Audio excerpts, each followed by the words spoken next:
हरितालिका व्रत पूजन विधान एवं कथा। सौभाग्यशाली स्त्रियों को चाहिए कि वह प्रातःकाल स्नान आदि नित्य क्रिया से संपन्न होकर के पूर्व मुख आसन पर बैठ करके बाएं हाथ में जल लेकर के दाहिने हाथ से ओम अपवित्रः पवित्रो वा सर्वावस्थां गतोऽपि वः यह स्मरेत पुंडरीकाक्षं सह वाह्याभ्यंतर शुचि, यह मंत्र पढ़कर अपने शरीर पर जल छिड़के पुनः दाहिने हाथ में जल लेकर हरितालिका व्रत का मानसिक संकल्प करते हुए उमा महेश्वर के पूजन का संकल्प कर जल को भूमि पर छोड़ें। तदंतर गणेश जी का विशेष पूजन कर हाथ में बिलपत्र से लें। पीत वस्त्र धारण की हुई सुवर्ण के सदृश कांतिमयी कमल के आसन पर बैठी हुई भक्तों को अभीष्ट वर देने वाली पार्वती जी का मैं निरंतर चिंतन करती हूँ। इस प्रकार मदार की माला केश में धारण की हुई दिव्य वस्त्र से विभूषित ऐसी पार्वती तथा मुंडमाला धारण की हुई दिगंबर ऐसे शिव जी का चिंतन करती हुई उमा महेश्वर की मूर्ति पर बिल्वपत्र चढ़ावें। तत्पश्चात हाथ में अक्षत लेकर उमा महेश्वर का आवाहन पूर्वक आसन प्रदान कर पाद्य अर्घ आचमन पंचामृत स्नान शुद्धोदक स्नान कराकर वस्त्र यज्ञोपवीत पार्वती को कंचकी धारण करवाएं। पुनः गंध अक्षत सौभाग्य द्रव्य सुगंधित पुष्प चढ़ाकर हाथ में पुष्प अक्षत लेकर पार्वती के प्रत्येक अंग पर चढ़ावें। उसके बाद धूप दीप नैवेद्य फल पान सुपारी दक्षिणा चढ़ाकर कपूर की आरती तथा हाथ में फूल लेकर पुष्पांजलि उमा महेश्वर के चरणों में अर्पित करें। इसके पश्चात उमा महेश्वर की मूर्ति की हाथ से प्रदक्षिणा कर नमस्कार पूर्वक हे देवी आप मुझे पुत्र धन सौभाग्य तथा मेरे सभी मनोरथों को पूरा करें, इस प्रकार कहकर उमा महेश्वर से प्रार्थना करें। इसके बाद फिर हरतालिका व्रत की कथा को सुने। शिव पार्वती का संवाद के रूप में यह कथा है। श्री सूर्य ने कहा, हे सनकादिक महर्षिगण, मदार के फूल से गूथे हुए केश वाली दिव्य वस्त्रों से विभूषित पार्वती जी को तथा मुंडमाला से सुशोभित शिव जी को जो दिगंबर अर्थात वस्त्र विहीन रहते हैं, ऐसे शिव जी को मैं बार बार प्रणाम करता हूँ। कैलाश पर्वत के रम्य शिखर पर विराजमान शिव जी से पार्वती जी ने पूछा कि हे महेश्वर, आप मुझे कोई गुप्त से गुप्त रहस्य की बात बताने की कृपा करें। वह ऐसी बात हो जो सभी धर्मों का सार हो, अल्प परिश्रम से ही जिसे करने से अत्यंत फल प्राप्त होता हो, जिसमें सारे गुणों का समावेश हो, ऐसे व्रत को बताने की आप मुझ पर कृपा करें। यदि आप मुझ पर प्रसन्न हैं तो उसे बताने की कृपा करें। हे प्रभु, मैं पूर्व जन्म में ऐसा कौन सा तप किया, कौन सा दान किया, क्या व्रत किया जिसके फलस्वरूप आप जैसे त्रैलोक के अधीश्वर अनादि और अनंत रूप में मुझको प्राप्त हुए। तब शिव जी ने कहा कि हे देवी, अब मैं तुमसे सर्वोत्तम व्रत को कहता हूँ, क्योंकि तुम मेरी प्रेयसी हो, अतः मैं तुमसे इस गुप्त व्रत को बतलाता हूँ। जिस प्रकार ताराओं में चंद्र, ग्रहों में सूर्य, चारों वर्णों में ब्राह्मण, देवों में विष्णु, नदियों में गंगा, पुराणों में महाभारत तथा वेदों में सामवेद और इंद्रियों में मन श्रेष्ठ है, उसी प्रकार पुराणों एवं वेदों का सर्वस्व उसी प्राचीन व्रत का मैं तुमसे कथन करता हूँ। तुम उसे स्थिर होकर के सुनो। पूर्व काल में जिस व्रत को तुमने किया था, उसी के प्रभाव से तुमने मेरी पत्नी का स्थान प्राप्त किया है। प्रेसी होने के कारण मैं तुमसे इस व्रत को कहता हूँ। भाद्र मास के शुक्ल पक्ष हस्त नक्षत्र से युक्त तृतीया तिथि के दिन इस व्रत का अनुष्ठान करने से तीनों पापों के पाप से स्त्रियां मुक्त हो जाती हैं। हे देवी, पूर्व काल में इस महान व्रत को तुमने हिमालय पर्वत पर किया था, उन सभी वृतांत को मैं तुमसे कहता हूँ। पार्वती ने कहा कि हे नाथ, मैंने इस उत्तम व्रत को किस प्रकार किया था, उन सभी वृतांत को मैं आपके मुंह से सुनना चाहती हूँ। तब शिव जी बोले, पार्वती, मैं श्रेष्ठ हिमालय नामक एक पर्वत है जो अनेक प्रकार की भूमि तथा विविध वृक्षों से परिव्याप्त है। इस प्रकार से भगवान शंकर ने पार्वती से कहा और कहा कि उस पर्वत पर अनेक प्रकार के पक्षी, मृग, देवगण, गंधर्वगण निरंतर गान किया करते रहते हैं। उस पर्वत की चोटी स्फटिक, स्वर्ण, मणि और मोगों से सुशोभित है। वह पर्वत आकाश के समान ऊंचा है। उसकी चोटियां सदैव बर्फ से ढकी रहती हैं तथा गंगा का निरंतर निराद होता रहता है। हे पार्वती, तुमने अपनी बाल्यावस्था में जिस प्रकार की कठोर तपस्या की थी, मैं उसका वर्णन कहता हूँ। हे देव, तुमने 12 वर्षों तक नीचे मुँह करके व्रत किया। तुमने माघ के महीने में कंठ तक जल में निवास किया। वैशाख माह में प्रखर घाम में पंचाग्नि का सेवन किया, श्रावण मास में घर से बाहर वर्षा में भीग कर मेरी तपस्या को निराहार रह करके किया। इसको देखकर तुम्हारे पिता हिमवान बहुत ही दुखित एवं चिंतित हुए। वे तुम्हारे विवाह के विषय में सोचने लगे कि ऐसी तपस्वी कन्या के लिए मैं वर कहाँ से लाऊंगा।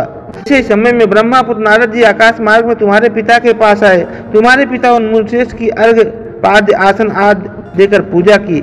हिमवान ने कहा कि हे मुनीश्वर, आप अपने आने का कारण बतलाइए, क्योंकि यह परम सौभाग्य है। आप जैसे महानुभावों का आगमन बहुत सुखद होता है। उत्तर में नारद मुनि ने कहा, हे पर्वतराज, आप मेरे आने का कारण जानना चाहते हैं तो सुनिए। मुझे भगवान विष्णु ने आपके पास संदेहवाहक के रूप में भेजा है और कहा है कि आप अपने इस कन्या रत्न को किसी योग्य पुरुष के हाथ में अर्पित कर दें। संपूर्ण देवों में वासुदेव से बढ़कर अन्य कोई देव नहीं है, इसलिए मेरी भी यही राय है कि आप अपनी कन्या का भगवान श्री विष्णु के साथ विवाह कर दें। नारद जी की बात सुनकर हिमवान ने कहा, यदि भगवान विष्णु ने इस कन्या को ग्रहण करने की स्वयं इच्छा प्रकट की है तो मुझे इसमें कोई आपत्ति नहीं है, क्योंकि आपकी यह संपत्ति है।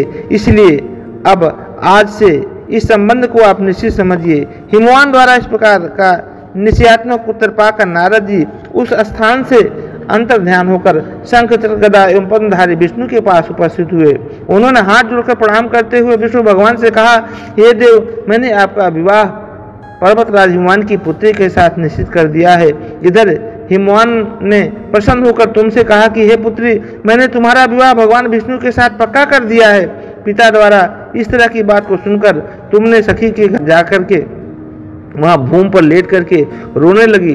तुम्हें रुदन करते हुए देखकर तुम्हारी सखियों ने तुमसे पूछा कि क्या कारण है इस तरह से जो तुम दुखी हो। तब निसंदेह रूप से सखियों ने जब तुम्हें आश्वस्त किया कि हम आपकी सहायता करेंगे, सखियों द्वारा आश्वासन पाकर तुमने उत्तर दिया कि हे सखी, आप सभी सुनिए, मेरी इच्छा महादेव जी के साथ विवाह करने की है, परंतु मेरे पिता ने मेरी इच्छा के विरुद्ध कार्य किया है, अर्थात उन्होंने विष्णु भगवान के साथ विवाह करने का नारद जी को वचन दे दिया है।